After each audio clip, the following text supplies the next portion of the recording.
เสียความรู้สึกอะไรแนวนะแมนยูเฮาบ่คนบ่งานให้ละล่ะยังก็แบบในทางที่แบบบ่เอานะยังคืนหานะความหมายเฮายังงงอยู่เลยตอนนี้ฮะเนาะมายั่วแล้วอันบ่อยากดอกแล้ววันนี้แหละมัดอารมณ์โลดแล้ววันนี้โลกนี้มีแต่เฮาผู้เดียวนี่ให้พี่แล้วยังบ่เอานะเฮาเลยบ่มีความมั่นใจในตัวเอง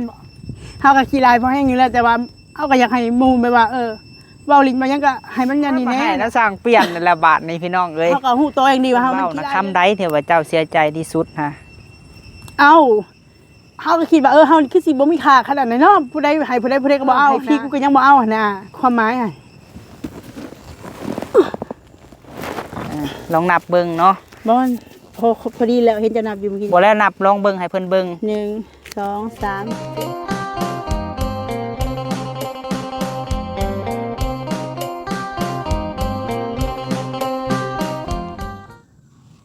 โดยกับทักไทยสบายดีพ่อแม่พี่น้องป้าลุง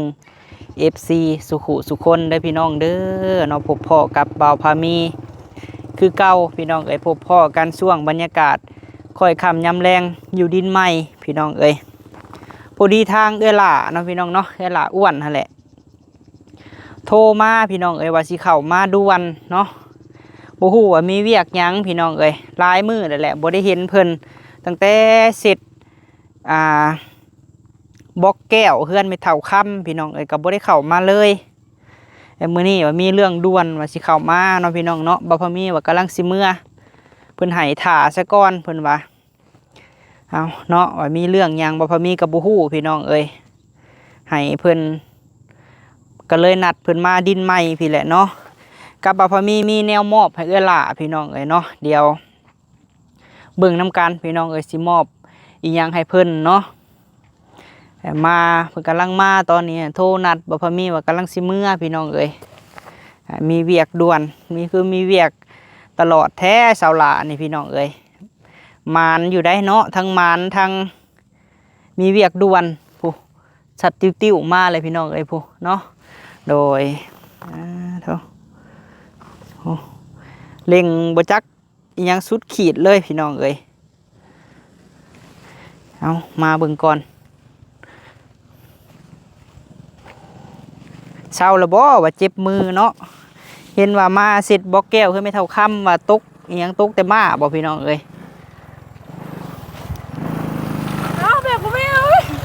โอ้เนาะเลงแท้นี่บ่เห็นกัน2-3มื้อนี่โหดแท้เนาะปาโธถอยแบบกูมีโหดพี่เนาะเบียกมดโอ้ระวังทิ่มแขวเด้อเดี๋ยวออกเลยฮะทิ่มกันดิแขวแมงอยู่นี่ฮะแขวแมงโอ้โธ่บ่เห็นกันลายมือโหดโพเนาะจักผ้าจักมีดพี่น้องเอ้ยสบายดีโดยสบายดีโดยให้บอกเขาความกระชงหาเห็นแหละวันอะไรมาหาเลยเด้อทางเพื่อนเป็นตุกคำโดยไปหน่อยใจเปลี่ยนคือธงใหญ่แต่คอนอกเรื่องก่อนเงินคือสิลายเนาะฮะธงอันนั้นเขาให้พอธงเอาให้พ่อเจ้าแล้วเขาก็เลยคอเล่าโอ้ระวังเขาจี้ได้ไปผู้เดียวซ้ำแท้น้ำหอมยังค่ะเบิ่งดูอย่าเบิ่งเลยอายเลยฮะอย่าเบิ่งเลยอายน้ำหอมยังโอ้ยขอน้ำยาประพนุ่มมาใส่กวดแล้วก็ซีดเนาะนี่คอยซื้อใช่เลยคอยฝากลูกคนเมื่อไรไปวะไม่ดีไม่กระเน็บเจื้อนในกว่าไม่กระไดพี่เดน้ำหอมคนนี้ยี่ห้อเขาเป็นยี่ห้อยังก็เป็นยังเครื่องโบชักแล้วเอาผ้าปนุ่มสีใส่บนเรือว่าคือแบบว่ากินโตมันติดโตมาแต่น้อยนะมันหอมมาแต่น้อยส่วนลายใส่บนในขี้แห่ใส่มาโตเลยมันจะติดโตมันจะซึมเข้าไปข้างในเลยเจ้าฮะมันก็เลยกลายเป็นกลิ่นแบบว่าหอมติดทนนานเลยโดยมันเป็นกลิ่นน้ำหอมได้กลิ่นไม่ยังใส่นี่ฮะปลั๊กไฟหักกระสือมันขาดอยู่เงินกับเสียมเอาเมื่อเห็นยังเอาไว้เชียหยาเด้แล้วก็อันนี้เนี่ยพ้นเลื่อยโดยไปตัดไม้บ่จักคนบุเป็นแต่ว่าผ่าอีโต้ดวงบักไก่เนาะอันนี้ฮะแมนโดยมีเลยรถเอาสิว่ายังก็ว่าได้เอาอยู่นี่แหละคอยสิพาเมื่ออะไรคำจะสิพาไปไทยฮะถามเมื่อผมกันตัวเมื่อผมกันแล้วก็มีFCเพิ่นอันนั้นแหละเรื่องยังก็เรื่องใส่หนี้แล้วมื้อนั้นเรายืมในคลิปแล้วก็พอดีมาใส่หนี้เฮา แล้วก็เลยนั่นบ่ได้ถ่ายคลิปตอนที่ว่านั่นเนาะเพราะว่าเงินเฮาได้มามันก็หมดไวหั่นนะ โดย ก็เลยโอนจ่ายน้องพามีเวลาที่นะก็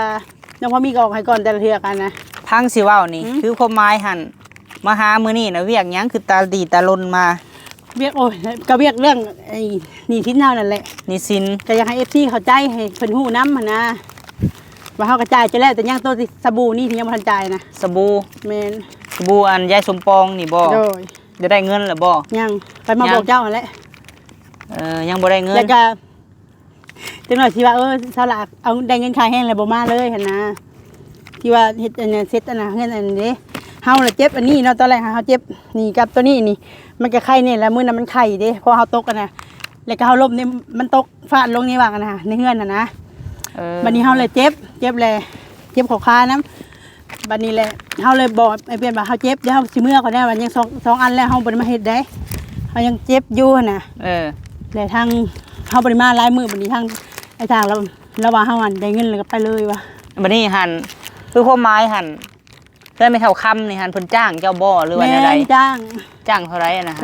200,000ตอนแรกว่าสิให้50มื้อละ50ได้2มื้อก็แสนนึงอะนะแล้วว่าขอซะเลยอย่างน้อยก็เนาะ200,000ก็ยังว่าใครอะนะเพราะมันก็บ่ได้เป็นของคอยได้เสร็จอะนะฮะจนเจ็บหมดเลยอันนี้เฮายังบ่ทันเซาใช่มั้ยนี่ฮะ เป็นหยัง ก็ยังบอกว่ามันไข้มันบวม ตกบ่ ตกหมองอันนั้นแล้วก็มามันเฮาก็จับมือจับหยังนำมัน บัด นี่ นี้หั่นเจ้าเสร็จแล้วหรือบ่หรือว่าแนวใด ยังอยู่2ห้องทางในอยู่เด้ก็ยังกระจกมันน่ะนะ บัดนี้หั่น มันขึ้นเฮาขึ้นอันนั้นบ่ได้เพราะว่ามันมืนถ้าเฮาใส่อันนั้นขึ้นแล้วเฮาตกหลายเทื่อแล้วเฮาก็เลยแบบนี้ บัดนี้หั่นยังสิไปเสร็จอีกบ่หรือว่าแนวใด เฮาเลยว่ามาแล้วว่าบ่แล้วจะสิมาเทศให้เด้อแล้วเราว่าโอ้ยอย่ามาคืนอะไรเราเอาเงินได้เงินค่าแห้งไปแล้วก็ไปเลยเรานี่หาเราโอนเงิน200,000เท่านั้นเจ้าก็เจ้าคืนเฮาก็สิเอาคืนให้อะนะคือมันแบบว่าหมู่เจ็บแล้วว่าเฮาเฮ็ดเอาหั่นนะว่าที่ใช้เจ็บมืออย่ามาคืนเรานี่แหละ โอ้ยบ่แม่นผู้บ่าวหยอกบ่ บ่แล้วเฮาก็เสียความรู้สึกเนาะแล้วว่าไผเอามือเสร็จแล้ววันนี้แหละเอ้าเฮาก็เลยทำเจ้าตีนเสร็จ2อันเจ้าจะบ่มือจะสิยังเสร็จเอาตีนแล้วเฮาก็เขาเจ้าตีนเสร็จได้จักเสร็จโลดเฮานี่แหละ โอ้ยยันน่ะผู้บ่าวเว้าหยอกพี่ซื่อ บ่หยอกก็เฮาก็ห่วยแล้วก็มันเสียความรู้สึกหลายอันหลายแนวหั่นนะแม่นอยู่เฮาบ่คนบ่งามดอกเฮาก็ขี้ร้ายแหละแต่ว่ามันก็บ่สมควรเว้าเนาะเว้าเรื่องว่าฉันแบบว่าเฮาอันนั้นให้ละละหยังก็แบบในทางที่ว่าบ่เอาหั่นนะคือเฮาบ่ได้แม่นสิอยากได้แล้วนะแต่เราก็บ่สมควรเว้าแบบนั้นบ่คือมันอันน่ะโพด อันนี้ฮะเพิ่นเว้ามื้อใดอันนี้ฮะ มือเดียวกันนั่นแหละ มื้อเดียวกัน โอ้เขาเลยว่านี่แหละแล้วคำสุดท้ายที่เฮาทิ้งท้ายเขาว่าสุเจ้าหันว่าบ่ให้เกียรติคนนั้นนั่นแหละเฮาก็จังบ่อยากมาใกล้นี่แหละแม่นอยู่เฮาเป็นคนมักอ้อแอ้มีแต่เฮาก็บ่ถึงขนาดต้องทำลายหมู่บ้านอันนี้แบบนี้เนาะถ้าพระเจ้าจะสิบ่เสียความรู้สึกซะบ่นะ อันนี้หันเว้ามื้อใดกันล่ะเฮาก็บ่ได้ฮู้ได้เพราะว่าเฮา ว่า ก็ เจ้าอยู่ดินเจ้ามือบ่แซนมาเด้ขอเถียงกับเราโดนเตะบ่ได้คือคนเฮาหยอกมันก็ต้องมีคำว่าหยอกมันต้องมีคำที่ว่าหยอกอันนี้มันบ่เป็นหยอก โดย อันแต่แกมันเว้าดูถูก เอาอันเดียวก่อนเนาะอันเบิ่งถามก่อนเอาอันที่แรกหันมันเกิดยังขึ้นหันเอาความหมายเฮายังงงอยู่เลยตอนนี้ฮะ ก็เราก็เป็นคนว่ามักเว้าแต่เราเว้าหยอกบ่เป็นหั่นน่ะเว้าหยอกแบบในทางที่ว่าให้คนเสียความรู้สึก คืออันความหมายหัน เรื่องเซ็ตบล็อกแล้ว เรื่องเซตบ็อกหรือเจ้าน่ะตก เฮาตกแล้วเฮาเจ็บเฮาบ่ได้มาหลายมื้อ เจ้าบ่ได้มาหลายมื้อ แล้วแชทบอกเจ้าเดียวว่าเฮาอยากมาซอยอยู่แต่เฮาเจ็บแขนเฮาเจ็บมือบ่ได้มาหลายมื้อแล้วบัดนี้เราก็เลยเลยมื้อนั้นพาบ่แซนเข้ามาเลยแล้วว่าหายไปใช้หลายมื้อคือบ่เห็นมาเฮาแล้วเฮาเจ็บแขนเจ็บมืออยู่อย่ามาคือไรนี่ใช่เจ็บฮะเจ็บมือกันบ่เป็นเขาเสียมือเฮ็ดแล้วอ่ะขอเลยทำจะเจ็บบ่มือเฮ็ดจะเสียยังเฮ็ดตีนเลยเนาะเอาตีนเฮ็ดแล้วนี่เขาจะเอาตีนจักเอาเฮ็ดน่ะว่ะ แล้วเจ้าหาน้อยใจ เรื่องตัวนั้นบ่น้อยเจ็บเลยเฮาน้อยใจที่ว่าแล้วเว้าใช่ว่าเฮาอันคือแบบว่าเสียมันเห็นท้องหน่อยนึงอ่ะเนาะมายั่วแล้วอันบ่อยากดอกแล้ววันนี้แหละมัดอารมณ์โลดแล้ววันนี้แหละบ่ต้องมายั่วก็ได้แบบเฮาบ่ได้เป็นสิมายั่วแล้วเฮาบ่เคยคิดนั่นเฮามีแต่คำว่าหยอกก็คือหยอกเฮาก็ฮู้ตัวเฮาเองนี่เฮาบ่งามเฮาบ่นี่เฮาก็บ่คิดว่าสิเอาตัวเองไปแบบนี้หั่นนะเฮามีแต่คำว่าหยอกว่าหัวซื่อๆพันบ่ได้หยอกก็บ่ได้หัวเนาะแต่เรามาคิดคือสิว่าเฮาสิมายั่วแล้วแหละเฮาลงโลดเลยแบบเสียมันอันนี้นะเห็นแต่ท้องนี่โอ้ยเฮาก็ฮู้จักกันท้องขี้โพมีแต่ขี้ไขมันล้วนๆน่ะโอ้ย บ่จำเป็นต้องถึงมันสิแม่นความจริงเฮาก็บ่จำเป็นต้องเว้าหั่นน่ะมันให้คนอื่นมันเสียความรู้สึกบางอีกอย่างเฮาก็บ่มีความมั่นใจพอแห่งนี้แหละนะหมู่ว่ามันก็ให้เสียความรู้สึกไปเติมบ่ถ้าสมมุติว่าเจ้าได้ซะจะสิบ่เสียความรู้สึกซะบ่เฮาก็ขี้ร้ายเฮาก็ยอมรับว่าเฮาขี้ร้ายแต่หมู่ว่านี้มันแห่งเสียความรู้สึกไปเติมแล้วบ่มีความมั่นใจในตัวเองว่าซั่นนะเนาะใครสิกล้าเข้าใกล้อยู่ว่านั่นได้คือเฮาเข้าใกล้แล้วหมู่โยเนาะยันว่าเราเว้าหยอกซื่อยันว่าเว้าหยอกผู้สาวว่าทั้งนี้ก็บ่มีผัวเว้าหยอกอ่ะมันคนร้ายมันก็บ่สมควรหยอกได้แบบนั้นเราคิดว่าเราหยอกเจ้าบ่ได้หยอกเราบ่ให้เจ้านะบ่เฮาว่าเจ้าเว้าหยังก็ให้เกียรติเท่านี้วันนี้แหละเนาะเฮาบ่ได้มายั่วเจ้ากันเฮาสิยั่วเจ้าผู้เฮาไปยั่วผู้อื่นบ่ดีก็บ่เฮาว่าบ่แม่นที่ว่าเฮาสิมักเจ้าเนาะเฮาเว้าลิ้นว่าหัวบ่ซื้อเฮาก็ว่านี่แหละมันบ่สมควรหยอกนะพามีเรื่องแบบนี้ฮะมันเป็นเรื่องที่ว่าละเอียดอ่อนยันว่าผ่านมาก็เคยหยอกกันอยู่บ่แม่นบ่เคยหยอกบ่ผ่านบ่เคยหยอกแบบนี้อันนี้มันแห้งได้ถึงอีกอย่างมันตอนน่ะคนแล้วเขากำลังถ่ายคลิปอยู่ยันว่าอันผ่านมาก็เคยหยอกกันไปมาซั่นดอกบ่ก็หยอกกันเว้าหยอกว่าหัวคือที่เจ้าเห็นนั่นแหละแต่มันบ่ถึงขนาดแบบว่าเว้าในทางที่ว่าดูถูกว่าคือเว้ายังไงก็คือคำที่เราเว้าเนาะคำที่ถ้าลองคิดไปอีกแบบนึงก็มันผู้หญิงในโลกนี้มีแต่เฮาผู้เดียวนี่ให้พี่แล้วยังบ่เอานะความหมายน่ะมันออกแบบนั้นได้เฮาเลยบ่มีความมั่นใจในตัวเองโอ้ยยอดนะเฮาก็ขี้ลายพอแห้งอยู่แล้วแต่ว่าเฮาก็อยากให้หมู่แบบว่าเว้าลิ้นมายังก็ให้มันยันนี่แน่น่ะโดยบ่จำเป็นต้องมาว่าไอ้แบบนี้ทางว่าดูถูกยังกันนั่นน่ะให้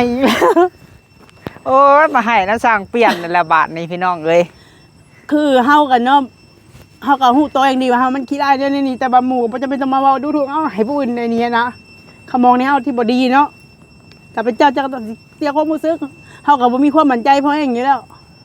วันนี้หันคำที่เพิ่นเว้านะคำใดที่ว่าเจ้าเสียใจที่สุดฮะเอ้าเฮาก็คิดว่าเฮาคือสิบ่มีค่าขนาดนั้นเนาะผู้ใดให้ผู้ใดก็บ่เอานะก็คือสิคิดคำที่ว่าไปว่าให้พี่กูก็ยังบ่เอานะความหมายอ่ะนี่คำตัวนี้แหละเฮาแบบว่าโอ้ยเนาะต่อให้บ่ว่าออกมากะเฮาก็ต้องคิดเป็นไผก็ต้องคิดแม่นบ่ว่าเฮาบ่มีค่าบ่มีศักดิ์ศรีบ่มีเกียรติขนาดนั้นบ่หมู่จังว่าดูถูกเอาแบบนี้นะโอ้ยเนาะล่ะเอ้ยอยากชวนอะไรเฮาก็ได้หยอกก็ต้องหยอกให้เป็นบ่แม่นสิอยากนึกสิเอาคำยังมาหยอกก็หยอกคำนี้เนาะว่าอันยังเขาบอกว่าคำว่าเฮามายั่วเราได้แล้วเราบ่อยากดอกอย่างนะเฮาบ่ได้มายั่วเราเด้อบอกเราโลดเฮาบ่เคยมายั่วเราเฮามีแต่ว่าหยอกว่าหัวซื่อเฮานับถือเป็นอ้ายเป็นหยังเฮาสาวให้เฮาเอาเป็นแฟนเฮาก็บ่เอาดอกเราบ่ต้องย่านเฮาดอกว่าสิเราเป็นแฟนน่ะแต่เราสิเข้าใจว่าเฮาอยากได้เราเป็นแฟนนั่นน่ะอย่าเราย่านเฮาบอกว่าเจ้าเฮาบ่ได้เข้าไปบ่บัดนี้ฮะแล้วก็คือเฮาแบบมาเสียใจนั่นดีว่าเฮาเจ็บมือแต่เราว่าเฮาเฮ็ดเอาน่ะเอาเจ็บมือแล้วเฮามันเฮ็ดเวียกบ่ได้แล้วคือว่าเฮาก็โทรมาบอกกันเลยว่าเฮาเจ็บมือเด้อตาโตปุ่นน่ะแล้วเฮาเจ็บขาพร้อมแล้วบ่ได้เข้าไปเฮ็ดมันเสร็จบ่ได้มันเจ็บมือแล้วก็บ่น่าสิมาใช้คำแบบนี้กับเฮาว่าเฮาคิดตัวเราแบบว่าบ่อยากเฮ็ดได้เงินหรือบ่อยากมาเฮ็ดอันโตอันจ้างนี่เฮาก็บ่ฮู้ล่ะว่าชุมเจ้าจ้างกันแนวใดเนาะเพราะว่าเจ้าก็บ่ได้เสียใจตัวเว้าเรื่องจ้างนี่แม่นบ่ได้ว่าบ่เสียใจเรื่องนี้แม่นบ่ก็เสียใจตรงที่ว่าแล้วว่าเฮาเรื่องเอาเรื่องเจ็บมือมาอ้างนี่แหละว่าเอาได้เงินแล้วไปคือแบบว่าเฮานี่หน้าเงินกันเดียวแล้วได้เงินแล้วก็ไปหั่นน่ะคือกฎหมายมันเป็นจังได๋แต่เราบ่ฮู้ดอกว่าเฮาเจ็บมือเลยถ้าเจ็บมือแล้วเฮาสิมากำไอ้เมินจังได๋เฮาสิมาเช็ดจังได๋วันนี้หันเป็นอะไรมือเจ้าใครแน่บ่ใครแน่แล้วมันใส่แห้งได้ตกแห้งตื่นบ่จังแห้งบ่แห้งละไงล้างทวนแล้วแหละจนนอนลงแบบว่าล้มเลยก็ซึ่งอยู่สักพักนึงจะได้ลุกขึ้นนะแม่น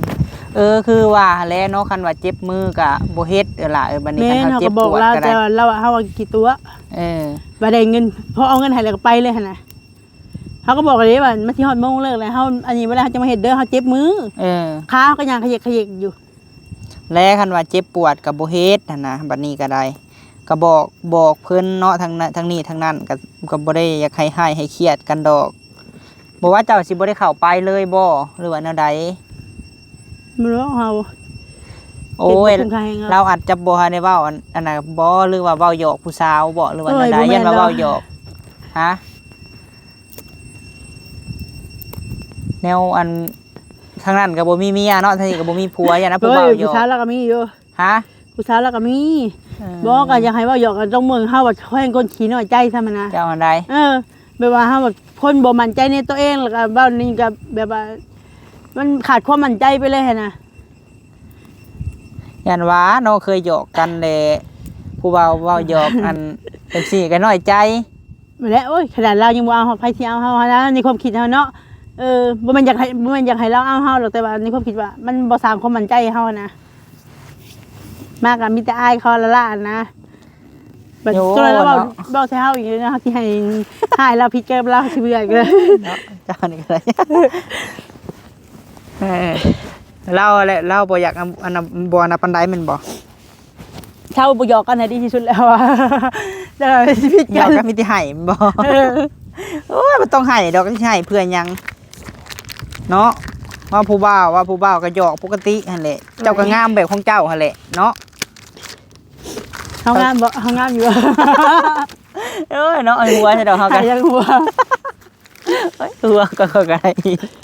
โยเนาะเจ้าก็งามแบบของเจ้าหั่นแล้วเนาะมันสิงามแบบคน บ่ อื่ แล้ น วเฮา ก็บ่ได้แห เฮา ละ บ่มีความมั่นใจในตัวเองแล้วเฮาเป็นคนตุ้ยเนาะเว้าง่ายก็ทั้งตุ้ยทั้งเตี้ยทั้งดำหั่นนั้นแหละแบบ ไปใช้กับเครื่องนุ่งกับบ่มีคือแบบคือหมู่นะไปเฮ็ดงานกับแน่เบิ่งหมู่ก็มีแต่ผู้งามหั่นน่ะเฮาแบบเว้ากับบ่ม่วนมันบ่มีความมั่นใจในตัวเองหลายสิ่งหลายอย่างหั่นน่ะคันมาเจอคำว่ามันก็เลยเครียดไปเลยน่ะแบบคล้ายๆว่ามันก็มากระทบกับจิตใจเฮาเนาะ โดย คันย่องว่างามพวกคือมันจะบ่ อันนี้หันบ่ได้เสียใจย้อนหยังพี่น้องเอ้ยย้อนผู้บ่าวว่าบ่งาม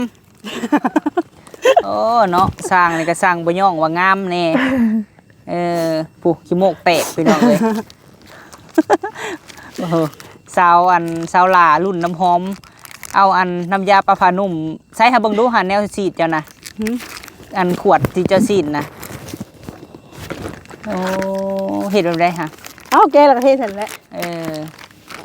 มื้อนี้ทาหน้ามาเนาะมื้อนี้เนาะผู้บ่าวว่าบ่งามเลย บ่ ทาหน้า เข้าใกล้เด้บ่เข้าใกล้ แต่ ได้ มัน ยาก สด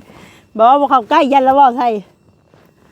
จังนั้นเฮาสิบ่มีความมั่นใจ แนวบ่เต็มคิ้วมาเว้าแต่ละมื้อก็ได้ บ่แล้ว มันบ่แม่นแนวเฮาเนาะ ขนาดทาแป้งเฮายังรู้บ่หมดเลย เนาะพี่น้องเอ้ยเบิดเท่านี้บ่เรื่องมื้อนี้ค่ะ แม่น โอ้ นี่ เรื่อง นี่สินเฮาก็มาแก่เลยเนาะยังแต่ต้น นี่ค่ะเบิดแล้ว ยังแต่ต้นนั่นเนาะ สบู่ฮะ เออ สบู่กะบ่ได้จังไรกัน ระงับกลิ่นกาย สบู่อันที่ว่าสั่งมานะแม่นะอันอยู่ไทยฮะพี่น้องเอ้ยเจ้าก็เอาเงินมาให้เฮาบ่เลยฮะช่วงนี้หันประหยัดได้ช่วงนี้บ่มีเงินให้ได้ช่วงนี้เด้อ เฮาก็สิเป็นอย่างอื่นแล้วก็ เป็นอะไร ฮะ คือว่าเห็นบ่แซนมอบให้อยู่มือก่อนหั่น น้อมให้เอาให้อีเมลลั่นไป เป็นอะไรแม่จะตอนนี้ฮะ อีเมลแล้วกระดูกลั่นอีกเลยเราพลิกไปอีกมันก็ลั่นแล้วมันบ่ได้ข้อละกระดูกมันของเรามันพลอยมาเลยเด้ ล่มบ่หรือว่าแนวใด มันเหมือนล่มกับต้อยเก่าแหละแต่มันไปเสียดทีก็มันก็เลยเจ็บเก่า อืมวันนี้หันไปคลินิ เพราะ ก เพิ่นบอกว่าเอายาให้แบบว่าเอาเงินไว้ให้แม่ซื้อยมซื้อยาเขาก็เอาให้แม่หั่นน่ะ โดยทั้งผู้ใหญ่ทั้งใด ทางเบาแซน โอ้ แม่คำพูก็ลืม โดย ขอบคุณทางคลิปเฮา ขอบคุณก็ได้คนย่างไปพุ่นก่อนไปเอาอันนี้ก่อน โดยทางสลากก็ต้องขอบคุณกับคุณทางแม่คำพูหลายๆ โดย ที่ว่าให้เบาแซนมาเป็นสะพานบุญให้เนาะมามอบเงินแล้วก็ข้าวสารมีแล้วก็ไข่ฟินหมูให้ครอบครัวสลากขอให้แม่อยู่ดีมีแห้งสุขภาพเข้มแข็งปราศจากโรคภัยไข้เจ็บเงินคำไรมาที่มาเด้อแม่เด้อปรารถนาสิ่งใดก็ขอให้สุขุมมัดธนาเพราะว่าสิขึ้นเหนือลงใต้ก็ขอให้ตลอดปลอดภัยเด้อสาธุ โดยสาแม่คำพูกับพ่อยังเกาะ มีแต่แม่คำพู โอ้ กับครอบครัวเพิ่น โดย โอ้ยเนาะสร้างแท้อันนี้สร้างสิว่าแท้อันนี้เนาะมาเสียใจเพราะมาเสียใจย้อน บ่มันก็เสียใจเลยมันเป็นคำบางคำมันมีรายละเอียดอ่อนได้เนาะมีเอ้ย จากแล้วบอกเคยมีความหักจะเกลือ เฮาคนบ่มีความมั่นบ่แม่นว่าความฮักเฮาบ่แบบว่าคนบ่มีความมั่นใจเลยค่ะคือเฮาเป็นหมู่เป็นคู่กันแต่ถ้าว่าคำใดคำหนึ่งผิดออกไปมันก็เฮ็ดให้หมู่เสียความรู้สึกได้ คิดลายแล้วเนาะผู้บ่าวกับผู้สาวก็มันก็ปกติแบบซี่แหละเนาะเจ้าก็ได้เจ้าก็ยังหยอกลาวบ่แม่นบ่สาผ่านมาฮะ หยอกแล้วเฮาไปใส่คำมุนแฮงนี่ เจ้าหยอกข้างเจ้าย่องลาวว่ารออยู่แม่นบ่ บ่เคยเนาะ บ่เคยย่องหั่นแหละล่ะจังหวะเจ้าบ่งามฮะ บ่บริการงามบ่งามบ่นั่นนะ เป็นอะไรครอบครัวเฮือนซานผู้มื้อนี้นี่ข้าวน้ำสัมปาเนี่ยอยู่แนวกิ เขา น ก็บ่แซ่มามอบให้มื้อวานนี่ก็สอบหนึง สอบหนึ่งบ่ซะ แม่นสอบหนึงแล้วเฮาก็เมียไปซื้ออยู่ห้องซีก็สอบหนึง อืม เพราะว่าครอบครัวมันหลายคนกินหลายลูกเฮาก็กินหลาย เสาหลักกว่าติเสาหลักของครอบครัวเนาะ มีแต่ผู้กินหลาย ช่วงนี้ก็บ่ค่อยเห็นเสาหลาบันไดพี่น้องเอ้ยเนาะ แม่น พี่น้องก็ถามหลายคนอยู่สาเหตุก็เจ็บมือคือพี่น้องฮู้แหละพี่น้ เจ็ อบ งเอ้ย มือเจ็บขาแล้วก็เป็นหาเอื้อยก็ว่าบ่ม่วนใส่หลาย เป็นอะไรหนี้สินเจ้าเรื่องรถเรื่องล่างกับ อย่าให้เว้าเลยเว้าก็ไปขอเงินก็เว้าซ้ำว่าเฮาไปขอทานว่าซั่นซะ เออ ไปมื้อนึงมื้อน่ะก็มื้อวานซื้อนี่ก็ไปก็ว่ายังบ่มีเงินให้ เออ ให้ทำทุนก่อนว่าลงทุนเฮาว่าจะอยู่ว่าแบบนั้นแม่เฮาเดือดร้อนเด้ เออ เพิ่นก็ว่าโอ้ก็สิสักเฮ็ดจะได้เป็นให้โอกาสเด้แน่ว่ามื้อจะมาเอาเพิ่นว่านี่แหละก็ไปเอาก็ได้200,000ยังแสนนึงจังสิเฮ็ดได้เฮาก็เราว่าเราสิ บัดนี้หันคืออันนี้เขาถามเจ้าตรงๆเนาะอันนี้เนาะคือเวลาไปจ่ายรถนี่มันก็มีบินมีหยังบ่ มี โอ้ตัวนี้มีอยู่บ่ มีอยู่ ใส่เอาไม้เฮาเบิ่งมึงดูฮะ เบิ่งเดี๋ยว บางเทื่อผู้ใหญ่เพิ่นก็อยากฮู้แม่นบ่ บินเพิ่นมีให้ ใส่ หาก่อน ยังไม่ยาเนาะในถุงนะใครจะถุงใหญ่ บินมาเลยเพิ่นเฮาสิเดินทางนะครับก็นี่หลายพน เดินทางไปใช้ ปุ๊บผ่านผู้แหละ ข้ามครัวบ่เจ้าน่ะหรือข้ามหยัง เดินทางนะครับกันนี่ฮะ เอาเว้าอีหลีบ่อน เขาเดี๋ยวซื้อ อายอก บัตรประชาชนบ่มี เฮ็ดไว้บ่พาสปอร์ตนะ เฮ็ดไว้แต่ต้นแล้วนี่เด้นี่เด้ใบพันนี้ อ๋อแปะโป้ แม่น ตัวนั้นล้านห้าตัวนั้น2ล้านแม่นบ่ แม่นใบว่ามันสิแบ่งจ่ายไปค่านั้นค่านี้เด้ เออ รวมๆมันจะเฮาไปจ่ายอันมื้อแต่ละเทื่อเฮาไปจ่ายมันแบบว่ามันสิหาแบบนั้นนี่ บ่เป็นหยังที่เฮาถ่ายอันนี้ก็ได้บ่ได้ผิดอันน่ะเพิ่นบ่บ่เป็นหยังดอกเนาะอิหยังอันนี้ให้เห็นตามบทบันทึกบ่ พันปลายแหละ โอ้ย ผ่อนจ่าย วันที่28เดือน10 200,000บ่ 200,000ราคาค่าเจี้ย อ่ะป้าเท่าเจียก็ไหลบ่นี่ เอาค่าความปลอดภัย จำโปคักแน่เนาะ สำนวนเด้ ซีนบ่นังกระดูกแขนคอ แม่น บัดนี้หันยังเท่าไรบัดนี้รวมเบิดนะ นี่ทิ้นน่ะเนาะ6,700 บ่แม่น60,000บ่ 67,000 เออ 300แล้วก็ค่าน่ะอีก1,000ปลาย1,300 เออ ตายนะอีหล่ะตายอยู่ที่ บ่เฮาก็ยังแปลกใจเนาะเราก็คายเพอคายข้าวเปียกได้เอื้อยเจ้าก็ แม่น คือว่าเห็นคนกินแซวๆก็นี่ตัวเองก็บ่ได้อันนั้นฮ้อนหนบ่หรือว่าแนวใด โอ้ยคนบ่มีหัวใจ เนาะคันสิเว้าก็ได้ มันอีต้นคนในครอบครัวเขาจะว่าบ่อีต้นเฮา เพราะว่าเฮาไปไกลมาไกลเฮาก็เห็นได้ขายข้าวเปียกขายเฟอฮะ แม่นแต่ว่าเราบ่มึงโอ้ยเสียได้ล่ะบ่มีเงินแล้วนี่แหละเขาบ่ทวงหนี้บ่อะไรอันน่ะก็ทวงก็เรื่องของเจ้า แต่ของเฮาจะต้องจ่ายเฮา เพราะว่าเขามาจำเฮาลูกเฮาสิอยู่นำไผจะต้องจัดการให้เฮาโลดเฮาอันนี้เลย แม่นแหละ เออ สมมุติว่าเขายึดเฮือนกะเฮือนเราคืออยู่อันนี้สิว่ายึดเฮือนเจ้าดินเจ้า เฮาบ่ให้ยึดดอกเพราะว่ามันบ่แม่นดินเฮา เออ เลยเด้มีแต่เฮาสิผู้แหละเฮาก็สิปรึกษากับทานไหมว่าถ้าเราจ่ายบ่ได้เฮาบ่จ่ายได้เฮาให้เราใครเขามาจับเราแหละ ปกติเฮาเห็นบางท่านผู้ FC เพิ่นคอมเมนต์ในช่องให้เจ้าสิฮู้ดอกบางเทื่อหันคือฝั่งไทยนี่ถ้าว่าเพิ่นอันจับไปแล้วผู้นั้นน่ะเทื่อหนึงหันแล้วเพิ่นสิบ่ได้มาเอาผู้ค้ำเขาว่านะแต่ว่าคือว่าแล้วบางบ่อนมันก็บ่คือกันบ่หรือว่าแนวใด บ่กฎหมายบ้านเฮาเขาบ่คือกัน อัน นี้กฎหมายบ้านเฮานี่คือ พวกโจทย์ที่ว่านี่เฮาเป็นจำเลยเนาะพวกโจทย์มันแบบว่าเพิ่นสิไปเข้าแบบว่าเอาเงินจ้างศาลน่ะนะ โดย จ้างแบบเอาเงินจ้างแบบอันนี้พอคนเขามีเงินเขาเฮ็ดได้หมด เออ แต่คนบ่มีเงินก็บ่สามารถเฮ็ดได้นะเฮาเว้าแบบนี้ออกไปเฮาก็บ่ฮู้ว่าสิผิดหรือบ่นะ โดย แต่ว่าตามปกติมันก็คนมีเงินก็สิชนะคนบ่มีเงินนะ ก็ย่าแหละเนาะจักสิว่าแนวใดเฮาก็บ่จักคำสิ ก็ ว่า ตอนแรก นำ เฮาก็คิดว่ามันแล้วเพราะว่าเราก็ติดคุกไปแล้วนะเล็กอย่างเรื่อง แต่ ราว คือเดี๋ยวที่ว่าติดคุกจะติดรถคันนี้บ่หรือว่าใคร แม่นขั้นนี้แหละขั้นนี้แหละ มาติดลายซ้ำลายซ้อนแท้ แม่นติดคุกแล้วยังบ่แล้วเขาก็ยังงงอยู่ เออ ยัง มาเอาน้ำผูกค่ำ แม่น พี่น้องเอ้ย ก็เคยได้ยินอยู่เขาว่าพวกบริษัทว่าอันระวังเด้อพวกที่ว่าพวกได้ที่เอารถหาเอาผู้นี้ติดคุกแล้วยังสิไปดำอีกได้ละครนี้เลยเขาก็เขาก็บ่คิดว่าเขาสิเว้าอีหลีนะแต่ว่าเขาป้ายจนฮอด4 ปีเลยได้โอ้จะไม่มานี่ฮะโดยเอาเนาะที่ว่าแนวใดพี่น้องเจ้าก็ต้องสู้คือเก่าหั่นแหละคือเวียกงานคือกันเฮาก็บ่ได้กรรมเฮาก็บ่ได้ว่าหยังดอกสิมาซอยหรือบ่ซอยก็ถ้าว่าเจ้าเจ็บหรือว่าเจ้าบ่สบายแฮงเจ้าก็บ่มาล่ะเฮาก็เข้าใจอยู่ถ้าว่าเมื่อยหรือว่าเจ็บหัวปวดแอวปวดหลังเจ็บแข้งเจ็บขาหรือว่าเจ็บมือก็บ่เฮาก็พอเฮ็ดได้อยู่ของเฮานะเจ้านี่คนว่าคนน้อยใจแล้วเขาจะจะเลยเขาสิเขาจะพิษที่เขาจะพิษแบบคอยได้เงินแล้วบ่มาเฮ็ดนะนี่นะแต่เขาบ่ฮู้เรื่องราวแล้วว่ามันแบบว่าคือเขาเป็นคนขี้น้อยใจอยู่แล้วนะแล้วบ่มีความมั่นใจในตัวเองก็มึงว่ามันเฮาก็แฮงไปทางอื่นพ้นแล้วมีแต่ไปจังคิดน้องคิดนี่จังให้อยู่เท่านั้นแล้วเนาะ200,000กับพี่น้องเนาะสิเจ้าอันนั้นหั่นบัดนี้หั่นเพิ่นจ้าง200,000ติแม่นเราสิจ้างมือ50แล้วเฮาจักก็พบบ่อีต้นเฮาบ่ตัวนั้นหันเฮือนคือเฮือนเป็นตู้คำนะเฮาก็บ่ฮู้ล่ะเพราะว่าเฮาก็แม่บิ้งกับพ่อเพชรหันรวมของแม่เฒ่าคำตอนนี้นั่นยังเหลือแต่10 ล้านแล้วเฮาบ่ฮู้ว่าเพิ่นสิจ้างเจ้าเท่าใดสิรุด200,000บ่หรือ50เฮาก็บ่ฮู้อันนั้นเนาะบ่คันว่าขอยสิจ้างจะเป็นมื้อเฮาก็พอได้ฮู้อันนี้บ่แลก่อนเจ้าสิมาเฮ็ดนี่เจ้าได้ถามเพิ่นบ่ว่าเพิ่นสิจ้างวันเท่าใดหั่นนะถ้าเจ้าลองคิดเบิ่งว่าอันนี้คือเฮาบ่แม่นมาเป็นรุ่นน้องลาแบบคือวันทองเนาะเฮาเฮ็ดมาเฮ็ดนี่คือเราจ้างให้เฮาเมาเฮ็ดแบบว่าขูดอันนั้นกับบล็อกนะ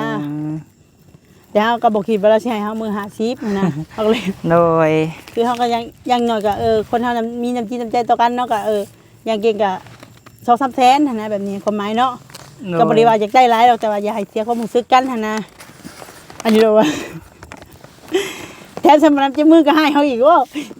โอ้ยผู้บ่าวหยอกอะไรอันน่ะหยอกกันหรือว่าคือนอนเฮาว่าเฮาบ่มาไล่มือหรือว่าแดกเฮาตีโอ้จักแลเนาะไผสิฮู้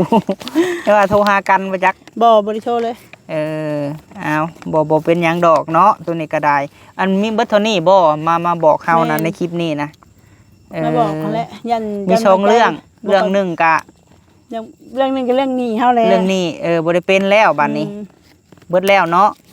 เป็นหนี้เป็นสินแล้วเนี่ยเจ้าใส่เฮาเจ้าบ่ได้ออกคลิปบ่ต้นยืมมันเฮาบ่ถ่ายคลิปผมหมายเฮาเจ้ามันออกคลิปผมหมายเฮาขี้ลืมน้องพ่อมีเป็นจังได๋หนี้หลาย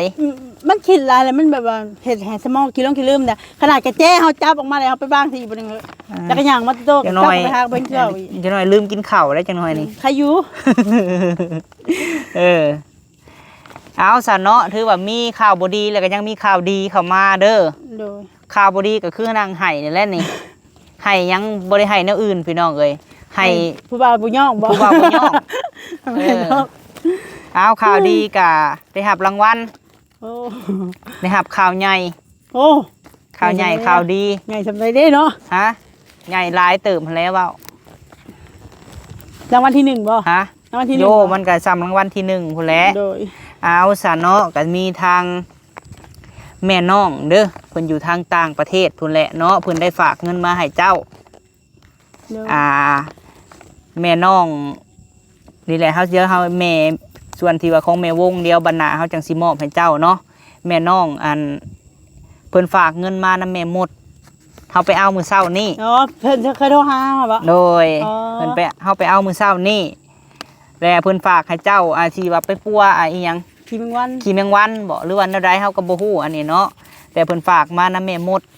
โดยแหละเป็นเงินของแม่น้องเนาะโดยเพิ่นฝากมาให้เจ้าแม่น200 ยูโรเด้อ200 ยูโรนี่เอาเป็นเงินกีบเนาะเฮาเอาเป็นเงินกีบเพิ่นเอาเป็นเงินยูโรให้แต่เฮาไปแลกเป็นเงินกีบโดยก็สิได้อยู่4,920,000 กีบล่ะถ้าว่าเอาเป็นเงินบาทนี่สิได้อยู่ 3,620 บาทเฮาไปเปลี่ยนแถวสุรินทร์สุขมื้อเช้านี้โดยเพิ่นก็ลึงกับเจ้าอยู่อันนะฮะโดยสุรินทร์สุขแถวอันห้านคำมาลัยห้านนั่นแหละโดยเช้านั้นโดยเฮามีแต่เอาส่งไปให้เราแล้วก็ส่งที่แรกค่ะเพิ่นเอาเป็นเงินยูโรให้แล้วมื้อเช้านี่เฮาก็ไปแลกหั่นนะตัวเพิ่นไล่เรทสูงให้อยู่ แม่น ก็ ยูโรกับ USA คือกันบ่ เฮาก็บ่ฮู้อันนี้ครั้งแรก ครั้งแรกที่ว่าได้จับ ครั้งแรกที่ว่าได้จับเงินยูโรมื้อเช้านี่แม่หมดลงแต่ยนต์แล้วเฮาไปลัดเอา โอ้ โดย200ยูโรเนาะได้เป็นเงินกีบน่ะ4,920,000ถ้าว่าเป็นเงินบาท100ยูโรได้อยู่ 3,620 บาท อืม และอัน200นี่ก็ได้อยู่4,920,000สิมอบเป็นเงินกีบให้เจ้าเด้อล่ะเด้อเพราะว่าคันเฮามามอบให้เจ้าเจ้ายังสิได้ไปอันแรกอยู่พุ่นคือเก่า แม่น โดยเพราะว่าเรทมันสูงแน่เนาะเอาสาสิมอบให้เจ้าเด้อจำนวน4,920,000หรือว่า200ยูโรหั่นแหละเนาะโดยวันนี้หันมีข่าวบดีผู้เบาว่าขี้ไล่แต่ข่าวดีก็ได้รับรางวัลอ่ะ โดย โดยลองนับเบิ่งเนาะ บ่มันพอดีแล้วเห็นจะนับอยู่เมื่อกี้ บ่แล้วนับลองเบิ่งให้เพิ่นเบิ่ง 1 2 3 4 อัน 4,920,000 อันนั้น900,000กับ20,000 โดย เนาะอันแหละเป็นอะไรความรู้สึก ดีใจ เพิ่นให้เจ้าไปอันน่ะขี้แมงวันเด้อเพราะว่า โดย เจ้าเว้ากับเพิ่นบ่ขี้แมงวันบ่หรือว่าอะไร บ่ในคลิปเพราะว่าขี่เป็นวันนี่ฮะเขาท่วงหลายคนแล้วแบบว่าหมอยังก็ท่วงว่าเป็นขี่เป็นวันที่ว่าแบกหาบหั้นนะ คือชีวิตสิดีขึ้นกับยังค่าแบบว่าสิดีกับบอดี้หั้นนะคือถ้าว่าสิสบายก็สบายตอนเฒ่าตอนแก่ โดย เฮาว่าเฒ่าแก่นี่จักคือว่าเฮานอนที่บ่หรือว่านั่งที่จังสบายหั้นนะ โดย มันเป็น เท่าได้90บ่สบาย คือมันใหญ่นี่ได้มันใหญ่เลยมันเป็นขี่เป็นวันแบกหาบ เอามีแต่ว่าไปเฮ็ดคือเพิ่นบอกค่ะแหละคือจะเว้านำเพิ่นนั่นแหละเนาะเป็นเงินของแม่น้องเด้อแม่น้องเพิ่นอยู่ต่างประเทศพุ่นแหละแต่ว่าเพิ่นฝากมานำแม่หมดเฮาไปเอามื้อเช้านี่อยู่สนามบินเดินบินเนาะไปเอาเพิ่นสิเมื่อบ้านเพิ่นแล้วเพิ่นฝากนำแม่หมดมาโดยเอาขอโทษขออภัยพี่น้องเอ้ยฝากมานำแ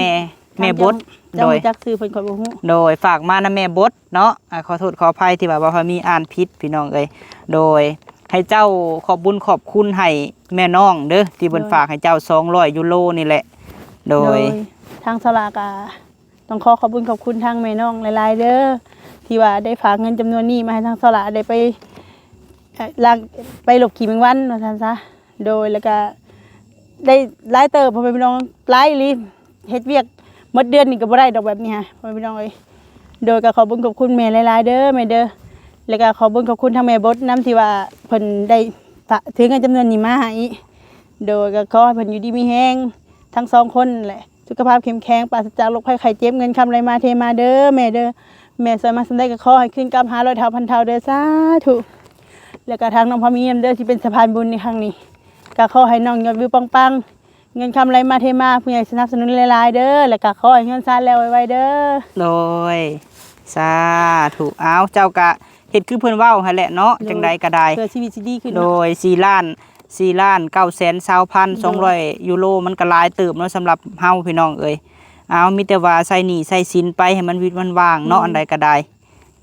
มีแต่บ่ต้องคิดหลายเด้อจังใดก็ได้เรื่องช่างเปลี่ยน โอ้ยบ่ ก็ ได้ ได้ กินแล้วเฮากินแต่ละเฮาสิหาเงินนี่ใช้เพิ่นให้ลูกเฮาอยู่ ไปกลับบัดนี้เนาะค่ำเลยไม่โดยเอามีแต่วันนั้นแหละล่ะเอ้ยคือเว้ากันนั่นแหละโอเคเอาข่อยไปข่อยมาเด้อหันว่า ใจหลายเด้อเฮามีเด้อ เจ็บแข้งเจ็บขากับบ่เป็นหยังเนาะทางนี้ก็เฮ็ดอันน่ะอยู่ แม่นเฮาบ่เคยพลาดจักเทื่อขึ้นปกไม้ค่ะ อ แต่ว่ามื้อน่ะจักเลยได้ว่าหงายหลังลงมาเลย ดีที่บ่ตกลงใส่ตอมัน เอา ไปเจ้าก็เมื่อค่ำเลย เมื่อแล้วเนาะขอยก็เจ้าโทรมามีเวียกขอยก็เลยว่าอยู่ก่อน มาระบายความในใจว่า รถกัน ถิ่มแขวซะบ่มีฮอดเบรกเนาะรถก็ได้ไปโอ้ยพี่น้องเอ้ยเนาะสลามาระบายความในใจคิดว่ามีเวียกด่วนอีหยังสะดอกพี่น้องเอ้ยทางหล่ากับสั่งเปลี่ยนอะไรเนาะเฮ็ดเฮือนเป็นตู้ค้ำพี่น้องเอ้ยทางผู้เบาหยอกบ่หรือว่าแนวใดเนาะกะว่าเพิ่นว่าผู้เบาว่าเพิ่นบ่งามพี่น้องเอ้ยเสียใจให้ขี้มูกปุงพี่น้องเอ้ย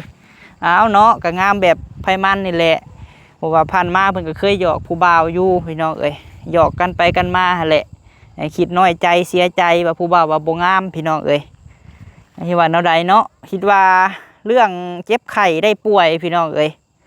แล้วก็เรื่องเฮือนเรื่องซ่านหั่นแหละเนาะเรื่องเสร็จบ่กอกบ่แก้วก็ยันว่าเว้าหยอกกันแหละพี่น้องเนาะเอาแล้วก็บ่พอมีขอบบุญขอบคุณเนาะทางแม่น้องเนาะพี่น้องเนาะแม่น้องแล้วก็ทางแม่วงเนาะเพิ่นก็มีแนวสิให้เอื้อหล่าอยู่พี่น้องเอ้ยแล้วบ่พอมีสิถ่ายมือใหม่พุ่นแหละเนาะจังได๋บ่พอมีขอบบุญขอบคุณทางแม่น้องหลายๆเด้อเพิ่นฝากเงินมานำแม่บดพี่น้องเอ้ยแล้วก็พ่อพิวเนาะเพิ่นได้มามื้อเช้านี้บ่พอมีไปเอาเงินสดเป็นเงินยูโร200ยูโรพี่น้องเอ้ยมาแลกเป็นเงินกีบได้อยู่4,920,000เนาะเพราะว่าเรทน่ะสูงพี่น้องเอ้ยไปแลกเงินยูโรเนาะโดยจังได๋ก็ขอบบุญขอบคุณให้แม่น้องเนาะอยู่ดีมีแห้งเด้อแม่เด้อพบพ่อแต่สิ่งดีๆเข้ามาบุญคำนำสู่สุขภาพร่างกายแข็งแรงอายุมั่นควรยืนเนาะเป็นห่มโพห่มไส้ให้ลูกให้หลานตลอดปีและตลอดไปเนาะขอให้แม่พบพ่อแต่สิ่งดีๆและก็ขอบบุญขอบคุณทางแม่บดพ่อพิวหลายๆเด้อขอให้พ่อกับแม่อยู่ดีมีแห้งคือกันเนาะที่ว่าเอามาให้ขอให้เป็นห่มโพห่มไส้ให้ลูกให้หลานตลอดปีตลอดไปเด้อเนาะไปกลับก่อนพี่น้องเอ้ยเนาะสำหรับมื้อนี้ไปสบายดี